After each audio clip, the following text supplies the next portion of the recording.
Boas-vindas a mais um mergulho profundo nas nossas análises. Hoje a gente tem pela frente uma daquelas jornadas intelectuais simplesmente maravilhosas. Vamos explorar um texto super instigante chamado A Linguagem Perdida da Criação, baseado nas reflexões históricas, filosóficas e teológicas do autor Marco I. Farias. Olha, já adianto que essa é daquelas obras que fazem a gente repensar absolutamente tudo que acha que sabe sobre como a humanidade se comunica e como nos conectamos com o mundo. O nosso objetivo hoje é pegar essas ideias complexas sobre as origens da consciência e transformar tudo numa narrativa bem clara e inesquecível. Vamos começar?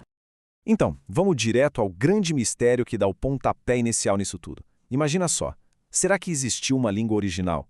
Desde os primórdios, a civilização carrega essa dúvida meio silenciosa. A gente se pergunta se muito antes de existirem fronteiras geográficas, impérios ou qualquer divisão cultural, a humanidade compartilhava uma única linguagem primordial. Sabe, a ideia de uma comunicação onde a nossa espécie entendia o cosmos de forma totalmente integrada, sem ruptura nenhuma entre o som que sai da boca, o símbolo desenhado e o sentido profundo da coisa. Porque no fim das contas, a linguagem não serve só para descrever o mundo de forma mecânica, né? Ela literalmente organiza a nossa experiência diante do mistério da existência.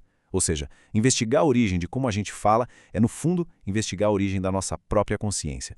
Parte 1. O mistério da língua original. Parte 2. A palavra como força criadora. Certo, vamos mergulhar nisso. Para entender como toda essa visão se constrói, a gente precisa voltar lá para a tradição semítica, mais especificamente por hebraico bíblico. E aqui o negócio fica fascinante. Nessa mentalidade clássica, a palavra não era vista só como uma ferramenta prática de comunicação, de jeito nenhum. A palavra era compreendida como uma força viva, uma energia espiritual real que atuava sobre a matéria. No pensamento hebraico antigo, falar é uma participação ativa num ato de criação. O universo não surge de um acaso geológico, ele nasce literalmente através da voz divina que chama as coisas à existência.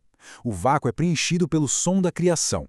E isso nos ajuda a detalhar exatamente como essa mentalidade funciona basicamente em 3 pontos. Primeiro, a fala é o ato criativo por excelência. Segundo, o som sempre e invariavelmente antecede a forma e a matéria. O verbo vem antes do mundo físico. E terceiro, os nomes. Dar nome a algo não é só colar uma etiqueta para facilitar a vida. O nome carrega a essência vital, o destino e a presença daquilo que é nomeado. É uma perspectiva incrivelmente auditiva e superativa de como a realidade opera. Parte 3. O vazio e a contemplação. Agora, mudando foco radicalmente e viajando lá para o Extremo Oriente, a gente encontra uma abordagem totalmente diferente, mas, nossa, igualmente profunda. Enquanto o Oriente Médio focava no som, a tradição chinesa clássica desenvolveu uma percepção baseada no silêncio e no visual. Naquela pintura clássica milenar, a Shanshui, o espaço vazio na tela tem tanto significado e peso quanto a montanha que foi pintada ali. E olha que detalhe incrível, a escrita ideográfica antiga da China não queria só representar sons fonéticos como o nosso alfabeto. O ideograma é um gesto elegante que condensa a natureza do pensamento. Ele preserva um elo ininterrupto entre a imagem e a contemplação. Nessa visão, é justamente o invisível que sustenta o visível. E isso ilustra de forma brilhante uma dicotomia majestosa que a gente está explorando. De um lado, a tradição hebraica com esse foco profundamente auditivo, ancorado na voz, aquele som que ecoa e materializa a realidade. Do outro lado, a tradição chinesa, com um foco intensamente visual e silencioso, ancorado no traço do ideograma e no espaço vazio.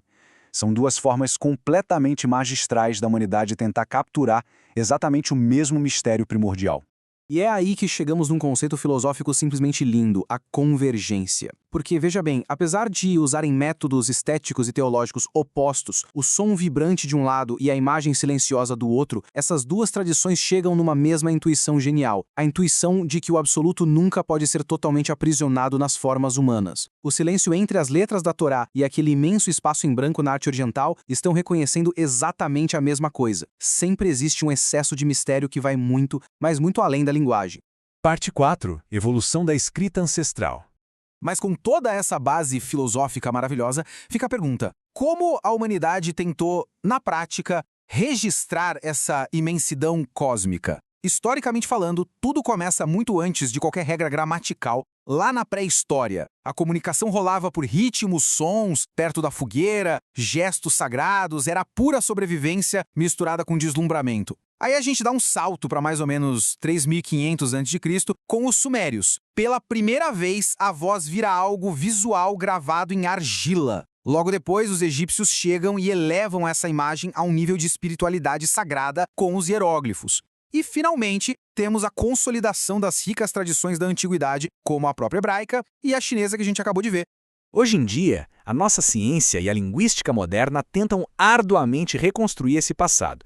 É um trabalho incrível de mapear famílias linguísticas e tentar montar uma proto-linguagem humana. Mas tem um detalhe crucial aí. Por mais exatas que sejam essas reconstruções sonoras da ciência, elas quase sempre deixam escapar a parte mais importante, a experiência original do assombro. Aquele maravilhamento absoluto, a união perfeita entre respiração, som e o reconhecimento de algo transcendente, muito antes da gente fragmentar a experiência do mundo. Parte 5. As 4 visões do cosmos. Agora, o que é realmente fascinante nessa divisão de visões é como a gente herdou fragmentos específicos daquela memória cósmica. Já que a língua original provavelmente não era um dicionário de regras, mas sim uma percepção total do universo, cada cultura abraçou uma parte disso. O hebreu escutou o cosmos através da lente da voz. O chinês contemplou essa grandiosidade através do traço.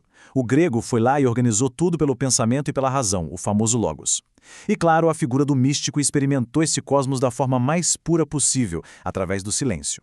No fim, cada tradição preservou uma centelha vital dessa busca enorme de ler a escrita invisível da criação. Parte 6. A tradução do indizível.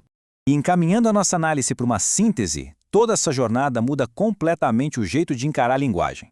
O ponto principal deixa de ser aquela busca literal por um primeiro idioma no mundo, sabe?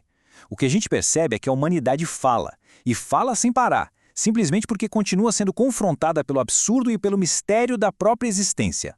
O nosso assombro nos obriga a falar. E a escrita? Bom, a escrita nasceu como uma tentativa quase desesperada de preservar aquilo que o contato com o invisível e com o silêncio quase conseguiu nos revelar. A linguagem é uma tentativa nobre, dramática e belíssima de traduzir o indizível. É a gente tentando dar uma moldura para o infinito.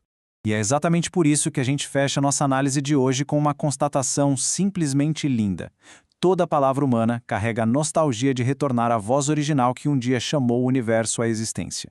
É por isso que, não importa a época ou o lugar, quando a nossa linguagem chega no limite da sua profundidade, ela sempre inevitavelmente vira poesia ou oração. E fica a provocação para você que está refletindo com a gente hoje. Nas palavras super corriqueiras que a gente usa todo santo dia, quanto será que ainda ecoa daquele antigo e profundo assombro criador? Agradeço demais pela companhia nessa exploração, continuem lendo as entrelinhas da vida e até o nosso próximo mergulho.